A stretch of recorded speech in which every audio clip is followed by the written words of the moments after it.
Hello everyone, welcome back to my channel maths by Ritu Malik. इस video में हम सीखने वाले हैं कि अभाज्य गुणनखंड क्या होते हैं और इन्हें कैसे निकालते हैं।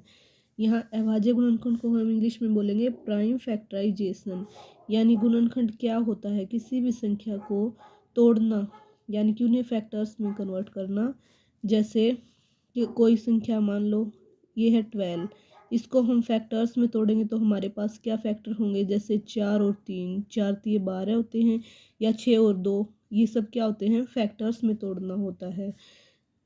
तो इन 12 को हमने किस में तोड़ा, 4 में और 3 में, ये दो नंबर्स में तोड़ दिया। ये भी आगे जाके नंबर्स में तोड़ सकते हैं इनको, 2 और 2। तो ये किस में, ये क्या हो गया हमारे पास, फैक्टराइजेशन मेथड। लेकिन हमारे पास हमने क्या सीखना है, प्राइम फैक्टराइजेशन यानी अभाज्य गुणनखंड। तो इसमें हम क्या करेंगे, सबसे पहले हमें तोड़ा फैक्टर्स में, तो ये हमारे पास सिर्फ फैक्टर्स में तोड़ना था, यानी फैक्टराइजेशन मेथड। अब हम 4 को भी आगे टुकड़ों में तोड़ देंगे तो ये क्या होगा हमारे पास, प्राइम फैक्टराइजेशन, क्योंकि इससे आगे ये संख्या आगे कोई भी टुकड़ों में नहीं टूट सकती। ये लास्ट में हमारे पास प्राइम नंबर्स बच गए। प्राइम नंबर्स क्या होते हैं, जो खुद से ही भाग हो सकते हैं और किसी संख्या से भाग नहीं हो सकते। तो 3 भी अपने आप से ही भाग होगा, 2 भी, यहाँ भी 2। तो ये क्या हो गए, अभाज्य गुणनखंड। यहाँ नाम से ही पता चल रहा है कि अभाज्य चाहिए गुणनखंड, कि सबसे छोटी से छोटी संख्या है जो खुद से ही भाग होती हो। जैसे हम आगे क्वेश्चन लेते हैं, मान लीजिए 18 लिया है, तो इसको हम दो फैक्टर्स में ऐसे, जैसे 9 और 2 ऐसे ये बांट दिया, टुकड़ों में तोड़ दिया, ये हमने फैक्टर बना लिए। लेकिन ये आगे 9 भी तो आगे टुकड़ों में बट रहा है, इसको हम करेंगे 3 और 3। अब यहाँ तो हमने सिंपल फैक्टर किए थे इसके, लेकिन हमें चाहिए अभाज्य गुणनखंड यानी प्राइम फैक्टर। तो प्राइम नंबर कौन से होते हैं, जो अपने आप से ही भाग होते हैं। जैसे 2 है, अपने आप से ही भाग होगा, 3 भी, और यहाँ भी 3। अब ये आगे कोई अलग संख्या में टूट नहीं सकते, तो ये हमारे पास क्या आ गए, 3 गुना 2, ये इसके अभाज्य गुणनखंड आ गए।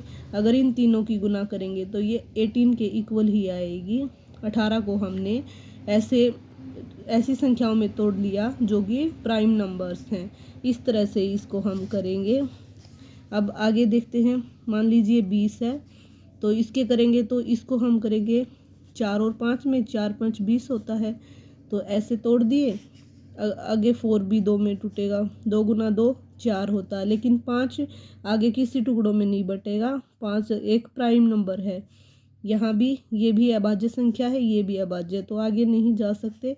तो इसके क्या हुए, 2 गुना 2 गुना 5, ये क्या हो गए हमारे अभाज्य गुणनखंड किसके, 20 के। एक तो हमारे पास ये तरीका है ऐसे करके करने का, और एक तरीका हमारे पास ऐसे निकाल सकते हैं हम। यहाँ पर 30 होता, तो इसके हमें अभाज्य गुणनखंड बनाने हैं, तो हम कैसे बनाएंगे, सबसे छोटी से छोटी संख्या से हम इसको भाग करेंगे।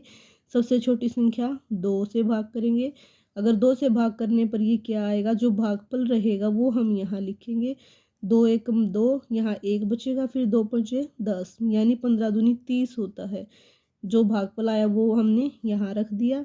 अब आगे ये 2 पे भाग होएगा या नहीं होगा, तो ये नहीं होगा, क्योंकि जो लास्ट का नंबर हो 0 या कोई सम संख्या होनी चाहिए जब ये 2 से भाग होगा, लेकिन ये 3 से होगा। इन दोनों के सभी अंकों का जोड़ करके हम देखेंगे, 3 5 और 1 6 होते हैं, 6 3 से भाग होता है, इसका मतलब ये 3 से भाग होगा, 3 पंजे 15। अब ये 5 एकम 5, तो हमारे पास क्या अभाज्य गुणनखंड आए, 2 गुना 3 गुना 5 फैक्टर हैं, और साथ में ये प्राइम नंबर भी हैं, इसलिए ये क्या हुआ, प्राइम फैक्टराइजेशन। 2 भी प्राइम नंबर है, 3 भी और 5 भी, ये बस खुद से ही भाग होंगे, इसलिए ये अभाज्य है। नेक्स्ट एग्जांपल देखेंगे हम। यहाँ मान लीजिए 100 है, अब इसको हम कैसे तोड़ेंगे, 2 से सबसे छोटी संख्या से भाग करने लगेंगे, 2 पंजे 10, 0, जो भागफल होगा वो यहाँ लिखेंगे।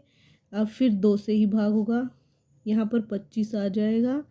अब फिर ये 2 पे भाग नहीं होगा, नहीं 3 पे 4 पे, अब ये 5 पे होगा तो हम 5 से इसको भाग करेंगे, 5 5 25। अब फिर ये 5 से होगा, 5 एकम 5। तो हमारे पास ये फैक्टर्स आ गए, इनको गुना करके ऐसे लिख देंगे 5 गुना 5। अगर हम इनकी गुना करेंगे तो हमारे पास ये 100 के इक्वल ही आएगी। ये क्या हो गए, ये भी प्राइम नंबर है, 5 भी प्राइम नंबर है, यानी अभाज्य संख्या है। तो ये क्या आ गए हमारे अभाज्य गुणनखंड, किसके, 100 के। ये हमारा आंसर रहेगा। अगर इसी 100 को हम ऐसे संख्याओं में तोड़ के करके देखते तो ऐसे भी यही आंसर आएगा। 100 को हम 10 गुना 10 लिख सकते हैं, फिर आगे ये 10 दो टुकड़ों में बटेगा, 2 गुना 5, 2 पंजे 10 होता है। इसको भी हम ऐसे ही 2 गुना 5 में करेंगे तो ये क्या हो गया, 2 गुना 5 गुना 2 गुना 5। ये देखिए दोनों सेम है। ऐसे ही हम अभाज्य गुणनखंड निकाल सकते हैं। ऐसे ही हम अगर इसके अभाज्य गुणनखंड निकालना चाहेंगे 625 के, तो हम छोटी से छोटी संख्या से डिवाइड करेंगे। तो सबसे पहले 2 से देखेंगे, ये 2 से भाग नहीं होगा क्योंकि इसका इकाई का अंक ना तो 0 है ना ही सम संख्या है, तो इसका मतलब ये 2 से भाग नहीं होगा। 3 से देखेंगे, अगर इन सभी अंकों का जोड़ 3 से भाग होगा तो 3 से भी होगा। 6 और 2 8, 8 और 5 13, 13 लेकिन 3 से भाग नहीं होता, तो ये 3 से भाग नहीं होगा। ये 4 से भी नहीं होगा क्योंकि 2 से नहीं हुआ तो 4 से भी नहीं होगा।